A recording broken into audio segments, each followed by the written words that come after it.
વિશ્વ વિકલાંગ દિવસે પાલિતાણા ખાતે 300 જેટલા વિકલાંગો દ્વારા સાફ સફાઈ અભિયાન હાથ ધરાયું હતું। કદાચ સૌપ્રથમવાર કહી શકાય એવી આ વિકલાંગોની સાફ સફાઈ ઝુંબેશ જૈન મુનિઓના સાથ સહકારથી યોજવામાં આવી હતી।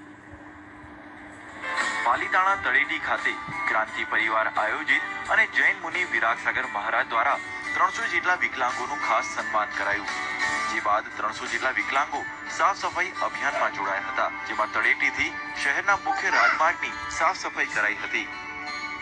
વિશ્વ વિકલાંગ દિવસે 3 ડિસેમ્બરે આ પાલિતાણામાં એક વિશ્વનો ઇતિહાસ બનશે કે પાલિતાણા તળેટી રોડને સ્વચ્છ બનાવવા માટે અમારા 300 થી વધુ વિકલાંગો કે જેમને ચાલવામાં, ઉઠવામાં, જેમને બોલવામાં, જેમને બધી તકલીફો છે, પણ એ વિકલાંગો આજે ઇતિહાસ બનાવ। વિશ્વ વિકલાંગ દિન નિમિત્તે અમે એક સ્વચ્છતાનો કાર્યક્રમ ગોઠવ્યો છે માનનીય વિરાગસાગર સાહેબની પ્રેરણાથી, જેથી પાલિતાણા સ્વચ્છ અને સુંદર બને તેવી અમારી ભાવના છે।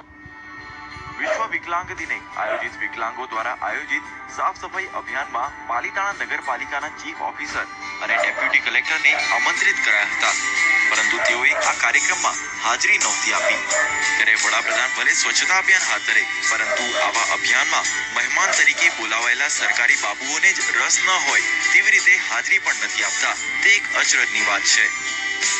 અરવિંદ ભટ્ટી, GSTV, ભાવનગર।